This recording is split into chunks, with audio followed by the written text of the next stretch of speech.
What's up, everyone? Normal Christians Podcast. My name is Bo. As always, I reserve the right to get smarter. And I'm actually going to start something today that I'm probably going to do a lot of. And really, this is more of my bread and butter. This is really more of the thing that I like to do. And this thing that I'm starting, I'm just going to call it Theology Thursday because there's really no reason other than they kind of fit together. And really the point of this is, look, I'm a pastor. And if you know me personally, you know I love me some good theology, some good doctrine, some good Bible talk, some good debate about subjects, whatever it is in regard to theology, doctrine, again, all that sort of stuff. So I haven't done that as much with the podcast because I've just been messing around, trying to figure out new things, new ways to do stuff, and figuring out what I want to do, what I don't want to do, and just having fun with it, exploring. I mean, even this, I'm recording this on some new equipment because, again, I'm still just learning, growing, figuring it all out. But what I want to start doing more of is these sort of subjects, different theology subjects, different topics about the Bible, because that's some of the stuff that really excites me the most. And so I'm excited to do a little bit more of this because, again, that's what I've said, or as I said, is always kind of more my thing. I love me some good theology. I love me some good just talking about the Bible and what this means or doesn't mean or how it applies to us. And I know people get a little crazy with that sort of stuff, but I like it. I enjoy it. And I'd said before, this podcast was always going to be a mix of different things. And so I don't want it to just be a theology podcast or anything like that. But we can have some mix of it in there. And so this is going to be the first one of many where I talk about, and again, it's not just all theology, as I said, doctrine or just Bible verses or things that strike me in the Bible, because as a pastor, it's kind of important, kind of an important part of my job. But really, as I kind of get into this, let me just preface this to say that I've always been competitive. Again, if you know me, that's not a surprise. I'm a competitive person naturally, like a lot of people are. And as I've gotten older, I don't really compete as much in sports or games and that sort of stuff. As a matter of fact, I try to avoid games and sports and some of that stuff because, I feel like as a pastor, I could get I could just naturally get carried away. And as a pastor, I just need to be careful with where my competitive side comes out. And because when I'm competitive, I might be talking a little trash, having a little fun in that situation, smack talking. I mean, I'm coming for blood, depending on what it is. I'm playing to win the game. So just have to be careful. That's all I'll say about that. But really, that drive that's driven my competitiveness is a drive to be the best in whatever it is that I'm doing, or at least good, great, or just be getting better, because that's part of competing. Maybe I get beat at something, and then I'll do it again, try to get better, and try to win, try to get that W. And so really, that drive, that competitive drive, or really just a drive to be better or be the best or whatever that is, that has kind of transformed, or maybe just been pointed as I've gotten older at myself in the way to better myself. How can I be better? If you think of the game of life, and I'm not talking about the board game, though it's a fun game, but just living this life, how can I better myself? How can I continue to advance in my career or advance personally or spiritually or whatever it is? How can I continue to get better? Just not being satisfied with, okay, I've done this or I've accomplished that, and that's great. And maybe there's time to celebrate all that. But also, how can I get better? It's part of the reason why some other things were motivation, but I've really worked on bettering myself. Now, that one part of that is physically, where I've worked out a lot more. Really looking at health-wise, I would like to eventually have a family and be there for my kids and hopefully grandkids, which at this point, it seems like it's getting less and less because I'm getting older and we ain't got no kids or a significant other, but that's a different podcast for a different day. But I've really started trying to work out more, focus on health, because you start realizing, like, okay, not getting any older here.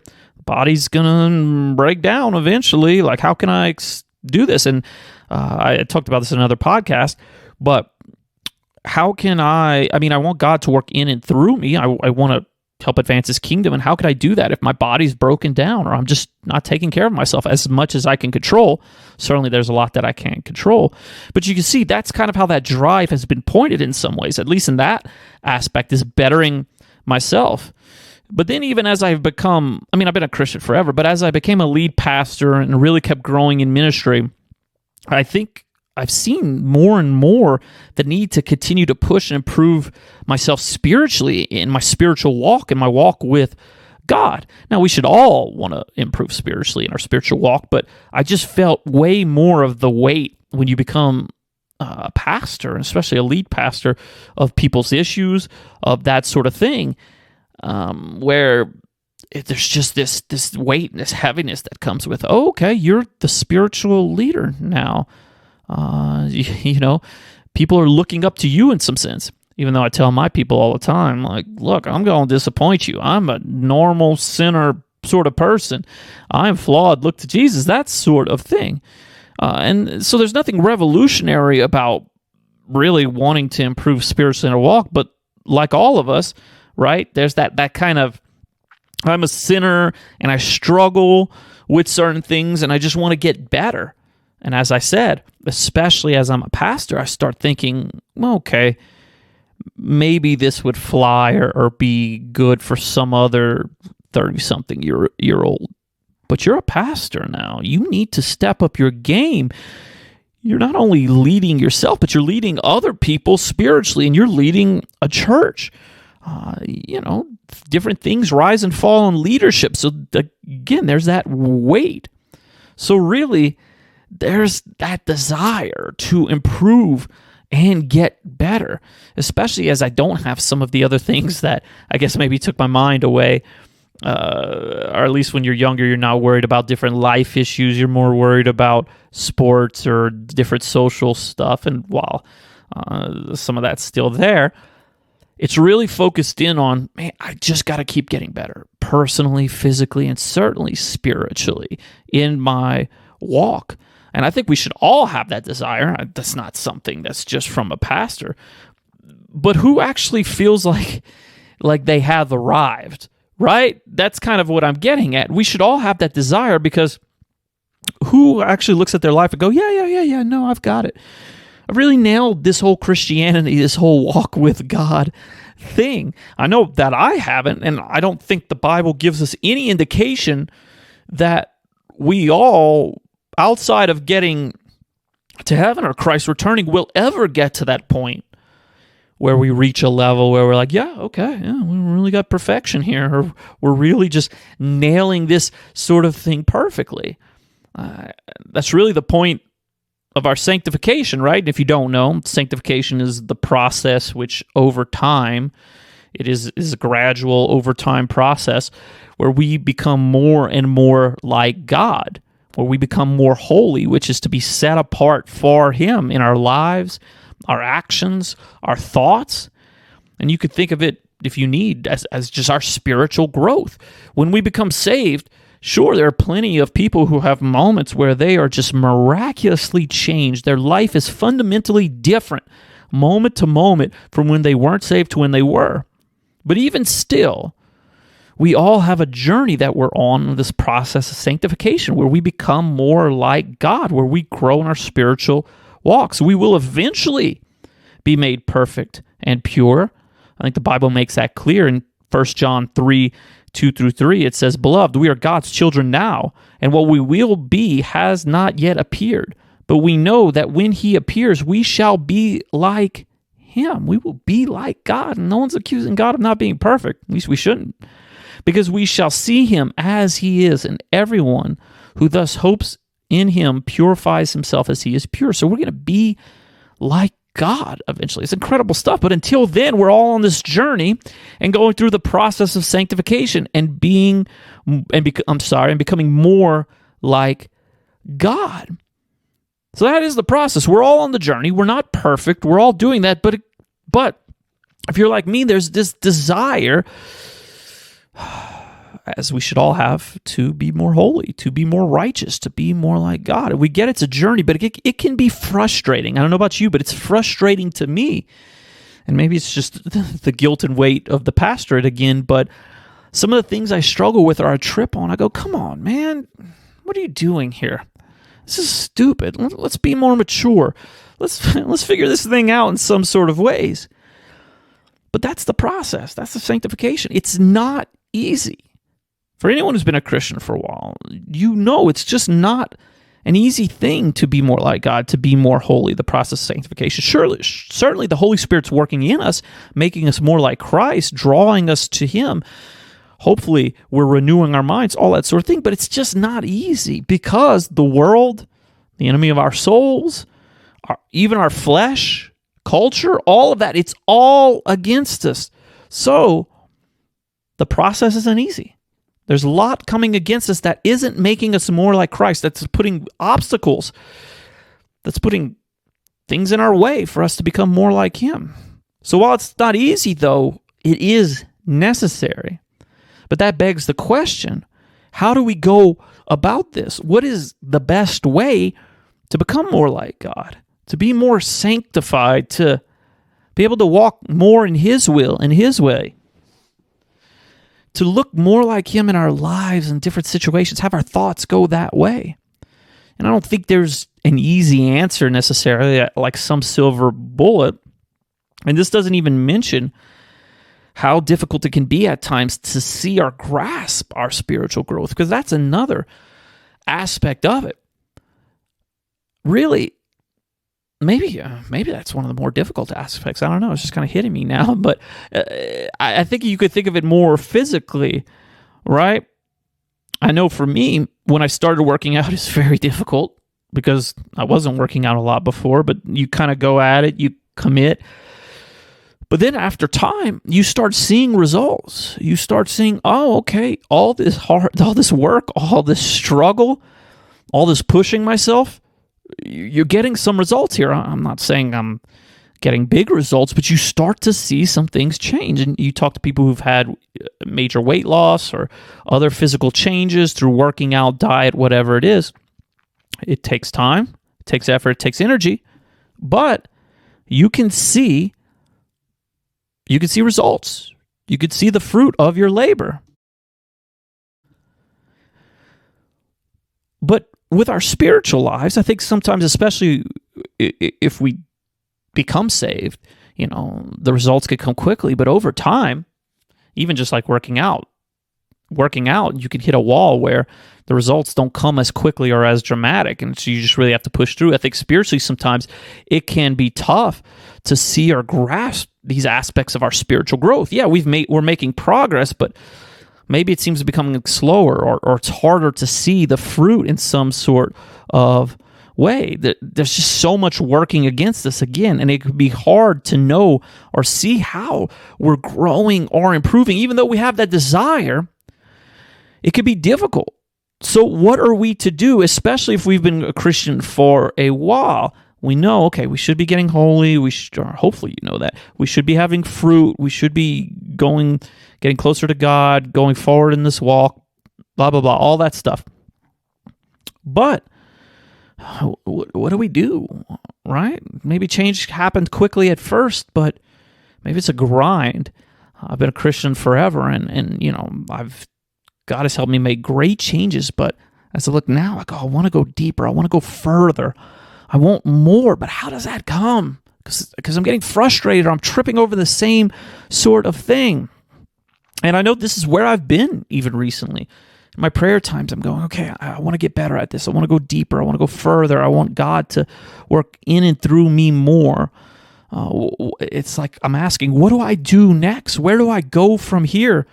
How do I overcome this different sin, or this different struggle, or this different other thing that's, I feel like, is in my way for me becoming more righteous, more like God?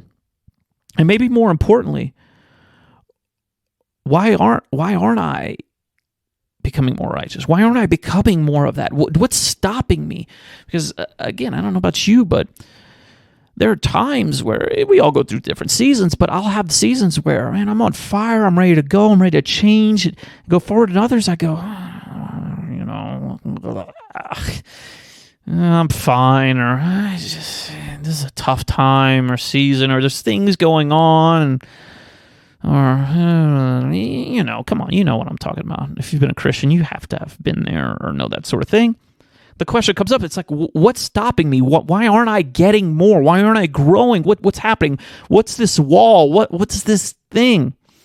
And this all comes back to, how do we grow? Where is that? How do I become more like God? I don't want to be happy where I'm at. I don't want to be satisfied. I want more. How do I get it? And really, this came to me recently, and it's not new. If you know anything about the Bible, you've heard this, and it's Matthew 5:6. Blessed are those who hunger and thirst for righteousness, for they shall be satisfied. And I'm sure this has happened to you, but this just jumped out to me because I've read this probably 1,000 times in the Beatitude. Matthew, we got the first book of the New Testament, the first gospel, so you're reading through that a lot, and it's at the beginning of that, but this just hit me so hard recently. And it's just the imagery that Jesus is using here is so striking. Just, blessed are those who hunger and thirst for righteousness, for they will be filled. But that righteousness part, that's important because righteousness can be defined different ways. But it seems to be, and there's debate over this, but it seems to be in Matthew here that he's talking about living the way that God demands, within his will and his way. Because our righteousness in other areas, and I'm getting ready to preach through Romans, and Paul talks about righteousness in different aspects. That's talking about us in some senses being made right with God. But here it seems to be, those who hunger and thirst for righteousness, for living the way God demands, for living out his will and his way. And certainly that's what I want. I want to be more righteous. I want to live more in the way that God wants me to. I want to be more holy and set apart from him. This isn't odd. This is what Christians should all want. But one of the incredible things is that, I should back up. I want that. I want to be more holy. I want to be more righteous, but you could get that guilt, or maybe you could get that feeling of, well, why is it not happening? Why isn't this, why can't I get over this hump, or why can't I get over this sin, or maybe even, I don't have that, but why don't I see God working in and through me more in different ways? But I think one of the more incredible things is that the reality that if we're still here, which we are, this podcast is not being, I doubt very many ghosts are listening to this podcast, or people who are dead. But if we're still here, that means that God isn't done with us yet. And I love that idea. He still has a plan and a purpose for us. He still can and wants to work in and through us. I'm actually preaching through Philippians right now, and Paul in chapter 1 talking about to live as Christ, to die as gain, how he wants to be with God, to be away with him, but he knows that he's going to stay because he's got some work to do, and it's just incredible. He's alive, and he knows as long as he's here, God's working in and through him. And so I absolutely believe this, and who wouldn't want that reality of God working in and through us, right? And it's just this connection of, sometimes we can get frustrated. Like I've been frustrated about, okay, God, I want more of you. I want more of this. I don't just want to settle, but I don't know. I don't know where to go, or I'm hitting the wall, or I'm struggling, or things are just coming against me. How do I get it? How do I do that sort of thing? But just the encouragement of putting in the back of our minds that, hey, if we're still here, God's got a plan. He's still working in and through us, right? And so with that reality, I want to do everything I can to put myself in the position for God to work in and through me. Because if I'm still here and God still has a plan for me, well, let's go, God. Let's do it. To live as Christ, to die as gain, as Paul says in Philippians 1. As long as I'm here, Paul talking like he's going to be for the work of the gospel, and that's us. If we're here, God's got something for us. He's working in and through us. And so I want to put myself in the best position. And I believe that comes from maturing and growing in our faith and walking with Him, ultimately becoming more righteous. But why am I not seeing it? It comes back to that. Okay, God, I'm frustrated. I want to go further, but I'm still here. You've still got a plan and a purpose for me. But man, I don't know. I'm still struggling. Why isn't it happening more in my life? Why isn't there more righteousness? Why do I feel like maybe I'm stagnant? And so that's why I love the imagery that we see in Matthew 5:6 about those who hunger and thirst for righteousness. They will be filled. Hunger and thirst, that imagery right there, that's so important. And that's what I really begin to love about these words and why they stuck out to me, because these are words of desire. But more than that, these are words of need, because look, we all need food and drink. Not too surprising right there. We all need to eat. We all need to drink to survive. So it isn't just that it would be nice to have food and drink. It's an absolute need for our survival. It's a strong desire, probably the strongest desire. It's the desire that we need to live and to survive. Jesus didn't say, blessed are those who want righteousness, who think, oh, it'd be great if I was more righteous. That'd be a wonderful sort of thing. It'd be great if that could happen. No, he says, what, man? No. Blessed are those who hunger and thirst, right? That imagery is so cool and I think so important, because have you ever been unbelievably hungry or thirsty? If you have, you know that next meal or that next drink is incredible. That is like the best burger or steak or food or drink or shake or whatever it is that you've ever had in some sort of ways. And I know I've had this a lot with coming off of a fast where, depending on the fast or what you're doing, oh boy, that next thing tastes incredible. It's amazing. I remember did this fast at a church I was at, and a bunch of us did it, and then we all went to Texas Roadhouse to break our fast. And oh my goodness, those rolls, those hot rolls with that cinnamon butter, if you know, you know what I'm talking about, man. Come on, somebody. Give me an amen shout right there. They're incredible in and of themselves, but if you haven't had any food like that, oh, glory to our Lord and Savior. That was the best rolls with cinnamon butter I may have ever had, because I had such a hunger. I was so hungry from that fast in different ways, and it filled that need. So Jesus talks this way about doing what God demands and following His will and way. Again, hunger and thirst for righteousness, for doing what God demands, for following His will, His way, for being holy and set apart from Him. And this isn't the only time Jesus talked this way. It's not me just making this up. In John 4:34, it says this, Jesus said to them, my food is to do the will of Him who sent me and to accomplish His work. Doing God's will and accomplishing His work, Jesus says, was His food, because His disciples were encouraging to eat, and Jesus obviously ate food. But He's making a point that there was this deeper desire, this deeper need that He had, even more than food, which was to do the will of Him who sent Him and to accomplish God's work.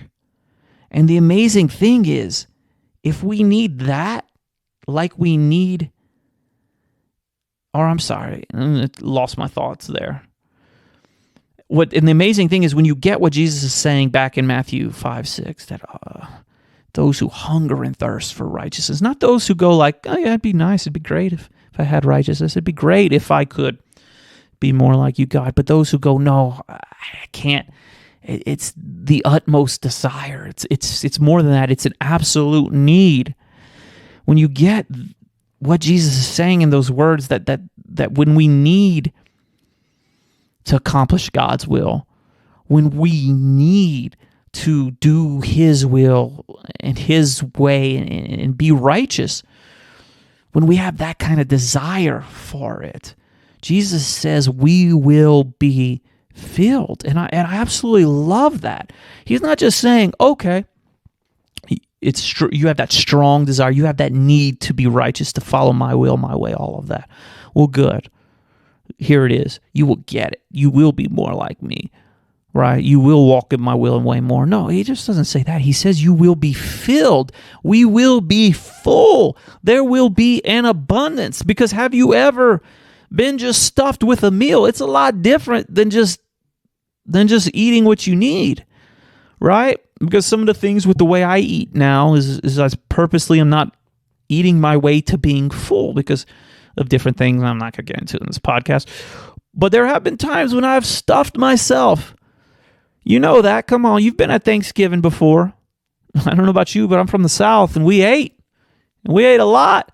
Everybody's taking naps later because it's like a food coma. Man, you don't even have to eat dinner, because we usually do our Thanksgiving at lunch. You don't even need to have to eat dinner because you're so full. Your body's like rejecting it. It also makes me think of a time in college where, you know, we have no money in college. We're barely eating well. And so we went to Golden Corral as some college students. And dude, we were just pounding steak. For me, it was like steak and bread. I wasn't filling my belly up with some of that other stuff, because that's what they try to get you to do. They try to get you to fill up with all these sides. No. I'm going for the unlimited steak over and over again. Also eating some bread with that honey butter. Come on. Woo. Glory to God.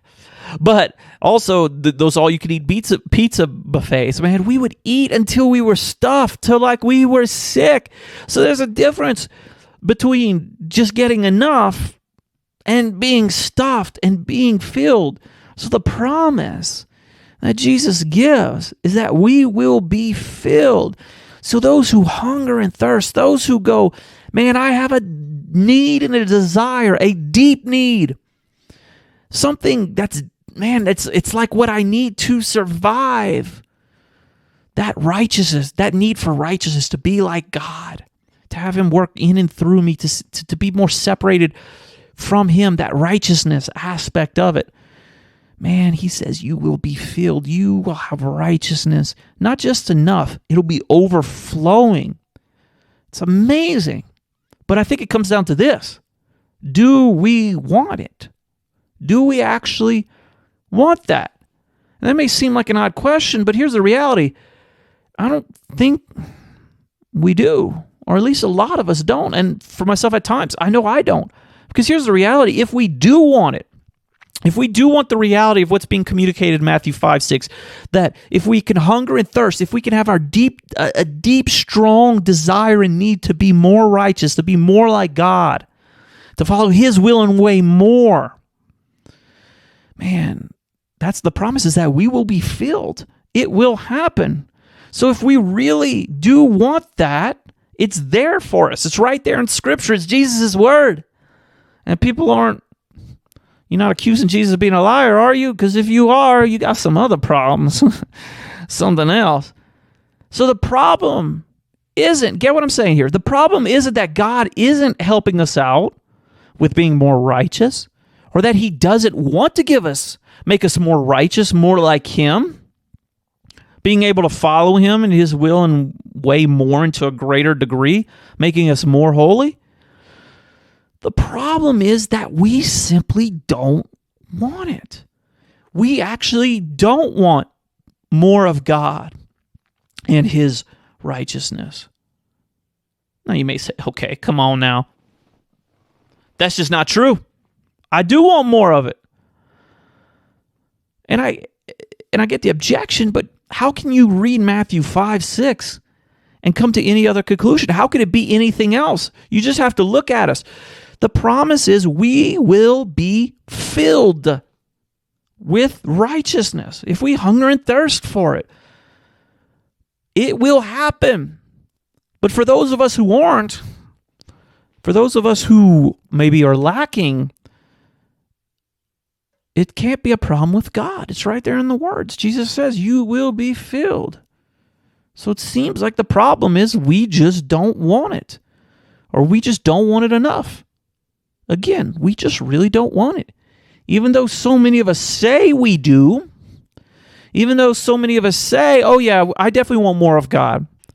I want to see him work more in and through me. I want to become more like him. I want to be a greater witness, all this sort of stuff. Well, if we aren't, certainly there's different seasons, right? And certainly even the Lord, our God, will lead us into those seasons. Jesus was led into the wilderness, into testing, and so there will be seasons of time. But still, the words of Matthew 5:6 make it clear. If we hunger and thirst for righteousness, if we have the strong desire and need, like we need food and water to be more like God, to see him more in our lives, to be more righteous, to follow his will and way, and to accomplish his purposes in and through us, well, the promise is there. He will fill us. So what is the problem? Again, we don't desire it enough. And really it comes down to this. Usually we desire and want other things more, or at least equal, right? And as Christians, you go, oh, sure, we certainly want, or at least give lip service to want to be more righteous and have God work in and through us to a greater degree. But either it isn't the primary desire, or that desire that we have to be more righteous, to be more holy, to accomplish God's will to a greater degree, whatever it is, it's again, may not be the primary one, or there are just other desires or things that are equal, or maybe it's even trumped by other stuff in our life. Maybe other desires for a career or family or a job or money or certain pleasures, whatever that sort of thing could be for us. So go back to the hunger and thirst imagery of Matthew 5, verse 6. It can't be that we just sort of want it or that it would be nice, right? It has to be that we have to have it. We need to survive. So that's the balance that I think is important. That's what I think is being really communicated is. So would we find ourselves, or at least for me, let me just speak for me, maybe you're different, but this is why this was so convicting to me in so many ways. I want to grow more. I want my spiritual growth. I want the sanctification to show up more in my life. I want to be more like God. I want to follow his will and his way more. I want that to be my reality. I want to see him working in through me more. Again, nothing odd, but I'm struggling with it, right? I'm sitting there praying, going, man, why am I still struggling? Why can't I get over this? Why can't I do this better? How can I go to the next level, whatever that is? Well, that's why this jumped out to me. It's that hunger and thirst imagery. Because I can have the desire, but I desire a lot of different things.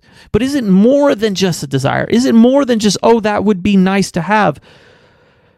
Is it like that need, the deepest need that we have to eat and drink, right?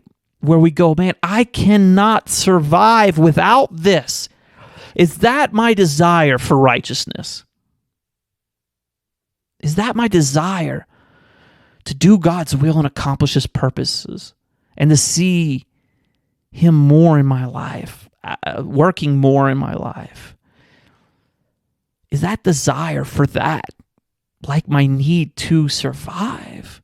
Where Jesus would say, my food's to do the will of my Father, to accomplish his sort of thing. Is that it? Because to be honest, for me, a lot of times it just isn't, or not as much as it should be. And that, to me, is the crux of the matter in so many ways. I've got these other desires. I've got these other things that begin to trump my desire to be more righteous, to see God work in and through me more, to follow his will and his way above what would be my will, my way, or culture's will, culture's way, or to look like other people, to love more, to be more generous, to be more encouraging to people, to lift others up, to sacrifice more, whatever that is. And as I take inventory, as I've sat there and thought about this verse and just stewed on it, I went, man, this is so true. It's so true. I've got these other things that get in the way. that I end up desiring more, or at least equal with wanting this desire for God. So I'm sitting there going, God, I want more of you. I want to be more righteous. I want to see you work in and through me to a greater degree. Come on, God, let's do this. Take me to the next level. But that desire is not strong enough. It's not that absolute need, like I would need food and water, where I can't go without it. It ends up getting trumped by other desires, or at least supplanted at different times, or others are equal. I'm not willing to give up certain things, put other things away to lift up that desire for righteousness. One of the things I've been working on a lot is my nighttime routine, and I'm still bad at it, but just trying to put away entertainment or distractions and spend more time with God. I know I need to do it more, but I keep tripping up because it's easier to just turn on something and put it on the background. Just let it stream, just let it go. Or focus on, I love travel, focus on planning my next trip or doing this or that, whatever it is. And that's problematic. Again, in and of itself, it's not a problem. And there's nothing wrong with watching TV. But if it begins to take away from my desire to be more righteous, to be more like God, well, that is a problem. Because God is saying, Jesus is saying, it's there. Look, if you can just desire it above anything else, man, like you need food, like you need drink. It is an absolute need, man. You can't go a day without it. And if you do, you're missing it. Man, if you have that desire for it, if you have that need, man, you will be filled. He won't just give it to you. No, he will fill you. It'll be like you're overflowing. You will have more than enough. And that is so amazing. So what do we have to do? Well, we have to change our appetites if we're going to keep playing with the imagery that's being used by Jesus. And if anyone who's tried dieting or making some sort of lifestyle change with their diet, or just lifestyle change in general, you know that that's not easy. It can be hard. Again, just playing off of the imagery, it takes work to make those sort of changes, to have our desires changed. And I've done this a few times. Going back, I really don't drink soda anymore. I drank it a little bit more recently in my travels because I've needed caffeine, and I don't really drink caffeine at all. So I've drank it a little bit more, but that was one thing. I used to drink soda all the time. But years ago, I just decided I need to move on from this, and it was difficult. But the change happened. There are plenty of times when I'm currently trying to change and implement things. It's tough. When you have that appetite for something, you crave it. And depending on what it is, man, you have a deep craving for that. Come on. You know what I'm talking about. It is a strong craving. But it is important. It takes work. It takes effort. And it's not just food, right? Just keeping up with the imagery. It takes all these different things. It's just getting into the habit of changing our appetite, changing our desires, and basically bringing it back to Matthew 5:6. The key is, at least for me, as I've gone through this, as this verse has spoken to me, as it said, blessed are those who hunger and thirst for righteousness, for they will be satisfied. God's promising that he will satisfy that desire for righteousness. But I've got to have it. I've got to have that desire. It's got to be stronger. So that means I've got to take a step back and go, okay, what do I have to change? What do I have to do? Again, it takes work. It takes that sort of effort. And I ran across this in Luke 13:24. Jesus was saying in context, but it said, strive to enter through the narrow door, for many, I tell you, will seek to enter it and will not be able. But that word there, strive, it takes effort, Jesus is saying, to go through the narrow door. A lot of people, they'll want to do it, but they just won't, because it takes a lot of effort. It's hard. And so this has been long. See, y'all got me talking about theology and Bible stuff, and I just can't help myself. Love me that good conversation, even though I'm just talking to myself here. But that's been my conviction. That's been what I've been working on. Just the beauty of this verse. Again, Matthew 5:6. Blessed are those who hunger and thirst for righteousness, for they shall be satisfied. Jesus is saying, man, if you will just need it, if you will just desire it above all other things, a strong desire to be more like God, to be able to walk in His will and His way, and to accomplish His will, which means to see Him work in and through you to a greater degree, man, you will get it. You'll be filled. It won't just be a little bit. It'll be overflowing, I believe. You'll have what you need with it and more. But we just got to desire it. It's got to be a stronger desire than other things. So that's what I'm working on. That's something that when I look at my life, this hits right at home. And I guess that's why I can rant about this, is because I'm working on it. I've been thinking about it, and I've been trying to accomplish it and do it in a lot of things. So that's kind of what I've got today on this theological premise. If you're where I'm at, maybe you go, I want more from God. I want more in my walk. I want to see Him work in and through me more. Or maybe just this season's been tough. I need refreshment. I need to feel Him more in my life and in this situation, or that sort of thing. But let me encourage you with this verse. Let me encourage you with Matthew 5:6, right? Blessed are those who hunger and thirst for righteousness, for they shall be satisfied. It's right there for you. But man, put in the effort. It's right there. Even if you're in the dark side, the dark time, or just a dry season, it's there. It's there to be had. Keep working, keep pressing. Need it even more every day. Push in. Get the need more. Change your appetite to that more than anything. And God's saying He'll fill you. He will satisfy that desire. Come on, man. Love that. Love that. So hopefully you got something from this. I'll be trying to do this more on Thursdays, just talk about biblical topics, theology topics, a little Theology Thursday. Hopefully not 40-plus minute episodes, but I get excited. I get into this. I'm a preacher at heart. Come on, man. It's hard for me to stop. But anyway, I hope you enjoyed it. However you're listening to this, man, I really do appreciate it. And before I go, 35:15. Have a good one. See you next time.